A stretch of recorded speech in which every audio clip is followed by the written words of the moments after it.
और बेसिकली जो आप मसाला ढूंढते रहते हो ना कि वो जो m1 r1 plus m2 r2 plus m3 r3 upon m1 plus m2 plus m3 जो आता है सेंटर ऑफ मास का फॉर्मूला, वो मसाला मैं लेकर के आया हूँ इस वीडियो में।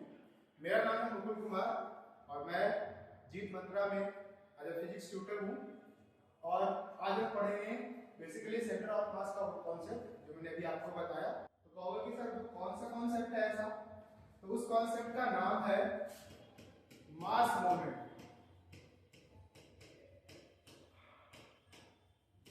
So basically what is mass moment? Mass moment ये कहता है कि द प्रोडक्ट ऑफ मास, मैं लिखता हूं पहले उसके बाद कुछ समझाऊंगा। The product of mass and the position vector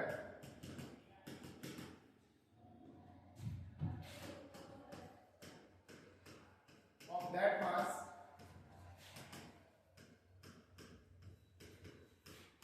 from a point is called mass moment. ठीक है, and position vector of that mass is called mass moment.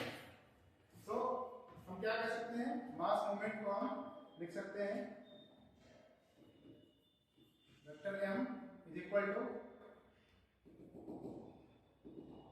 Vector m बराबर मास।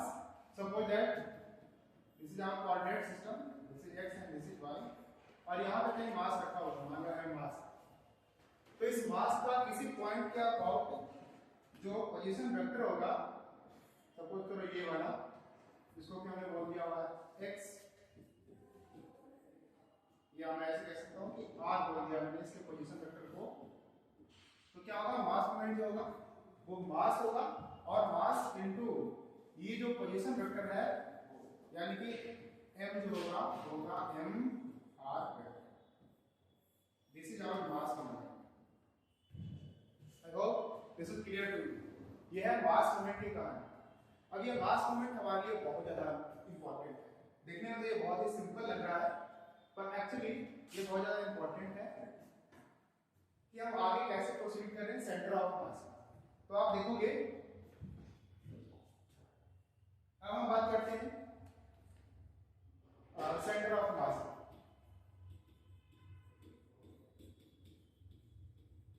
तो ये सेंटर ऑफ मास क्या होता है, थोड़ा सा नीचे था। सेंटर ऑफ मास क्या होता है? So it is the point in space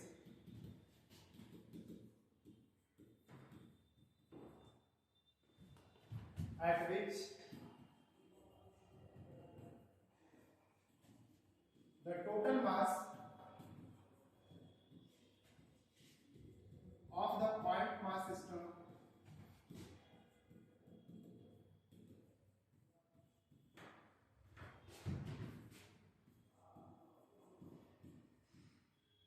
can be assumed concentrated। Okay, तो बेसिकली क्या है, सेंटर ऑफ मास क्या होता है? ये बेसिकली जितने भी मास के सिस्टम में, बहुत सारे मास अगर है किसी भी ऑब्जेक्ट में, बहुत सारे मास है, तो उन सभी मासेस का हम कंबाइंडली अगर देखें तो वो जो पॉइंट होगा उन सभी मासेस का एक ऐसा सेंटर ऑफ मास होगा। सेंटर ऑफ मास मतलब होगा कि सभी मासेस को हम उस पॉइंट पे हम कंसीडर मान सकते हैं। और यहाँ पे लिखा हुआ है बेसिकली स्पेस, तो इस वर्ड पे जरा ध्यान देना है, स्पेस पे ध्यान देना है। स्पेस का मतलब ये हुआ कि वो जो पॉइंट है वो बॉडी के अंदर भी हो सकता है या उसके बाहर भी हो सकता है। ठीक है, तो ये तो हो गया बेसिकली अपना जो आप डेफिनेशन देखते हैं अपने आसपास की चीजें, उससे रिलेट कर पाते हैं। पर अभी जो हमने सब कॉन्सेप्ट समझाया आपको मास मोमेंट, उससे ये कैसे रिलेटेड है, तो उसके बारे में थोड़ा सा हम बात करते हैं। तो अब मास मोमेंट के अकॉर्डिंग अगर देखें, मास moment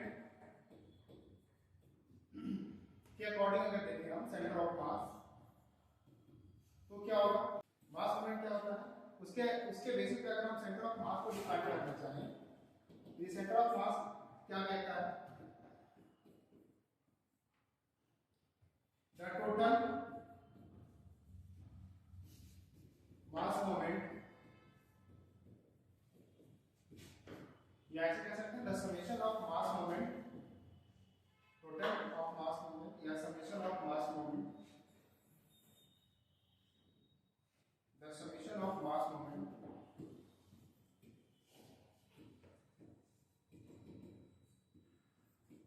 of mass movement about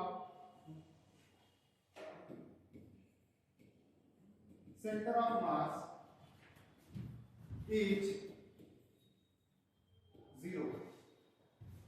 तो अगर हम बात करें सेंटर ऑफ मास को रिलेट करें हम मास मोमेंट से, तो सेंटर ऑफ मास जो उसकी डेफिनेशन ये है कि द नेट या कह सकते हैं the motion of mass moment about centre of mass is 0। मतलब ये है कि हम सेंटर ऑफ मास को ओरिजिन मान सकते हैं और उस सेंटर ऑफ मास के अबाउट जितने भी मास मोमेंट आए हैं उन सबका समेशन करेंगे तो वो 0 आना चाहिए। इसका मतलब क्या होगा? इसका मतलब ये होगा कि सेंटर ऑफ मास होगा वो किसी बॉडी का, जैसे मान लो बहुत सारे सिस्टम है मेरे पास, जैसे मान लो M1 है, M2 है, M3 है, there are lot of masses और उन सब का पोजीशन वेक्टर जो है इस पॉइंट के अबाउट या ऑरिजिन के अबाउट कह लेते हैं। मान लो ये R1 है, ये R2 है, ठीक है, और ये R3 है। तो इन सभी का जो नेट मास मोमेंट आएगा वो कैसे लिख सकते हैं? नेट मास मोमेंट जो आएगा,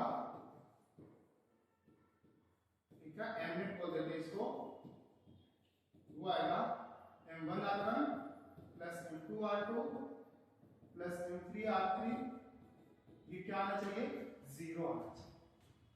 this is the definition of centre of mass. किसके about? About the point of centre of, या ऐसे कह सकते हैं सेंटर ऑफ मास। मतलब क्या हुआ कि अगर कोई यहाँ पे इन सभी सिस्टम का जो सिस्टम है, मासेस का सिस्टम है, उन सभी का अगर सेंटर ऑफ मास यहाँ पे है तो इस सेंटर ऑफ मास के अबाउट, सेंटर ऑफ मास के अबाउट जो आएगा मास मोमेंट को 0 आना चाहिए। This is our logic. अच्छा, अब हम बात करते हैं टू मास सिस्टम का। टू मास सिस्टम की बात करते हैं। मतलब क्या होगा? तो मतलब देखो साफ है, एक मास यहाँ पे है m1, दूसरा मास है m2 यहाँ, ठीक है। तो अगर हम इनके मास मोमेंट की बात करें, ठीक है, अगर ये दो मास का जो सिस्टम है उनकी बात करें तो मान लो इनके बीच की जो डिस्टेंस है वो L है सपोज, और हमें पता चला कि इसका जो सेंटर ऑफ मास है कहीं कहीं यहाँ पे।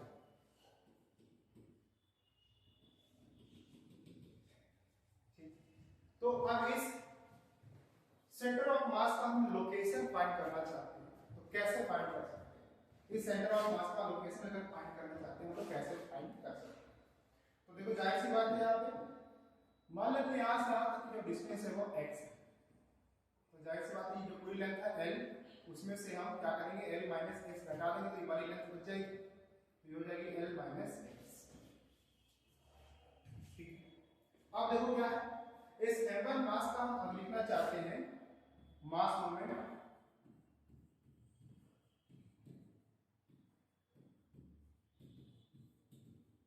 m1 मास का जो मास मोमेंट लिखना चाहते हैं वो कैसे है?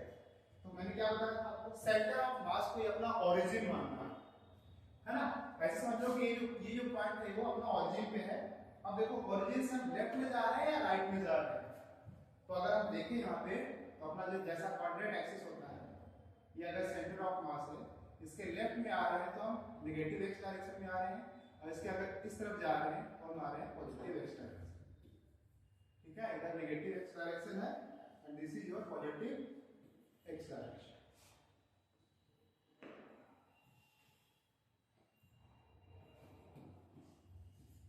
ठीक है। अब देखो यहाँ पे, अब क्या है, ये अपना हो गया ओरिजिन, इसको हम मानेंगे अपना ओरिजिन। तो ओरिजिन से लेफ्ट में आ रहे हैं तो अपना क्या हो गया, ये देखो ये सेंटर ऑफ मास है, इसके लेफ्ट में आ रहे हैं तो हम क्या लिख सकते हैं, r1 की वैल्यू लिख सकते हैं, वैसे r1 की वैल्यू लिख सकते हैं माइनस एक्स आई कैप, माइनस एक्स आई कैप, और यहां से इस तरफ ले जा रहे हैं m2 का जो लोकेशन है वो क्या लिख सकते हैं, उसके लिए हम लिख सकते हैं R2। R2 का लोकेशन क्या लिख सकते हैं, ये प्लस में L माइनस x का I2। ठीक है, अगर हम इसका सेंटर ऑफ मास मालूम तो क्या लिखेंगे हम, अब देखो इनका समेशन जो होना चाहिए वो सेंटर ऑफ मास के अबाउट होना चाहिए, है ना। मास मोमेंट होना चाहिए, मास मोमेंट ऑफ m1 अगर निकालना चाहते हैं तो क्या होगा, अगर m1 के लिए देखते हैं तो m1 के लिए मास मोमेंट आएगा वेक्टर m1, वो क्या आएगा, मास इसका जो है वो फर्स्ट वाला का m1 है और इसका लोकेशन जो है वो माइनस में है ना, माइनस x i। उस तरह से मास मोमेंट फॉर सेकंड ऑब्जेक्ट या सेकंड मास कह सकते हैं, तो कितना है, मास है इनटू, और इसका जो पोजीशन वेक्टर है वो है n माइनस x, तो ये हो गया है। I hope this is clear to you, है ना। दोनों का मास मोमेंट में निकालना है। अब क्या करना है, हमें सेंटर ऑफ मास का जो लोकेशन ढूंढना है, तो उसके लिए क्या करेंगे, हम इन सभी का जो है वो मास मोमेंट जीरो करना पड़ेगा। ठीक है, यानी हम लिख सकते हैं फोर्स सेंटर ऑफ मास क्या होना चाहिए, m1 plus m2 is equal to 0 होना चाहिए। ठीक है, m1 plus m2 is equal to 0 होना चाहिए। तो ठीक है, m1 प्लस m2 बराबर 0 होना चाहिए। अब m1 की वैल्यू क्या हो गई, m1 mass moment of first mass क्या है, m1 into minus x i cap और plus m2 into l minus x i cap, और इनका समेशन क्या होना चाहिए, 0। यही तो है मास मोमेंट का कारण, समेशन होना चाहिए फिर 0। अब इसको सॉल्व करना है तो पता चल जाएगा आपको दो मासेस का सेंटर ऑफ मास मतलब कहां पे रहेगा, ये लाइन पे। तो हम इसको लिख सकते हैं ऐसे, लिख सकते हैं m2 into n minus x, ये हो गया। अच्छा, इसका जो क्योंकि i का डायरेक्शन में तो हम i का इनका जो यूनिट वेक्टर है वो हम 1 ले सकते हैं, यानी m2 into l minus x equal to क्या हो जाएगा, m1 इनटू x। इसको इधर लेके गए और इसको इधर छोड़ दिया। ठीक है, इसको हम इधर लेके चले गए। तो अब हमें अगर निकालना चाहे x की वैल्यू, तो x की वैल्यू क्या आ जाएगी, यहां पे दिख रहा है आपको x की वैल्यू क्या आ रही है, m1। अच्छा, यहां से हम अगर कैलकुलेट करना चाहें इसको तो यहां पे आएगा m2 l minus m2 x, इधर आ जाएगा m1 x। ठीक है, अब इसको हम सॉल्व करना चाहें तो इधर आ जाएगा m2 इनटू l और y बराबर क्या आ जाएगा, m1 x और प्लस का इधर आ जाएगा m2 x। बोले हां, समझ में आ गई बात। अब देखो यहां पे आएगा m2 l और इधर आएगा m1 plus m2 into x। अगर x लिखना चाहोगे आप तो क्या आएगा, m2 इनटू l और नीचे में m1 plus. So this is our new formula. हमें सेंटर ऑफ मास निकालने का एक नया फार्मूला मिला।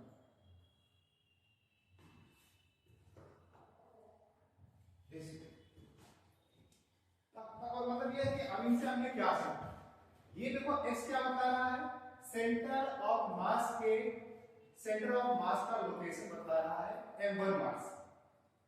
ठीक है, सेंटर ऑफ मास का लोकेशन बता रहा है m1 मास। अब कई बच्चे इसमें कंफ्यूज हो जाते हैं, उसके लिए मैंने आपको एक तरीका बताया हुआ है। क्या तरीका है, वो तरीका ये है कि आपको x चाहिए, m1 से चाहिए, तो आप क्या करो, अगर आपको x चाहिए, ठीक है, तो x चाहिए आपको, देखो ये वाला छोटा सा ये डिस्टेंस चाहिए, तो आप सामने वाला जो मास है, जब तक भी आपको x चाहिए तो आगे वाला मास देखो, आगे वाला मास कितना है m। अगर आपको x चाहिए तो सामने वाला मास देखो, x चाहिए तो सामने वाला मास क्या है m2। आपको सामने देखना है भैया, बेसिकली ये बात। और इनटू टोटल लेंथ कितनी है l और डिवाइडेड बाय टोटल मास। ठीक है, टोटल मास कितना हो गया, m1 प्लस m2। फिर से सुन लो, अगर आपको x चाहिए जो कि यहां पे दिख रहा है आपको, तो जब x चाहिए आपको तो देखो x पे आगे के बाद आप सामने वाले मास को देखो, कौन सा मास दिखेगा आपको, m2। तो हमेशा आपको सामने देखना, आगे देखना है ना, फ्यूचर की बात सोचो या पास में जो हो गया उसकी चिंता छोड़ो। तो आगे देखो, आगे क्या है m2 और इनटू टोटल लेंथ और नीचे में आ गया टोटल मास। राइट, ये बात समझ आ गई। तो ये हो गया, इस तरह से आप x निकाल सकते हो। अब होगी सर l माइनस x बताओ, तो जाहिर सी बात है टोटल l है उसमें से x माइनस कर दोगे तो l माइनस x की वैल्यू पता चल जाएगी। तो आई होप आपको ये बात समझ में आई है अच्छे से। अगर आपको किसी तरह का डाउट होता है तो आप बिल्कुल आप कमेंट सेक्शन में पूछ सकते हो कोई भी doubt. We all are ready to solve your doubt. Okay, मिलते हैं फिर नेक्स्ट वीडियो में, तब तक के लिए पढ़ाई करते रहें। All the best.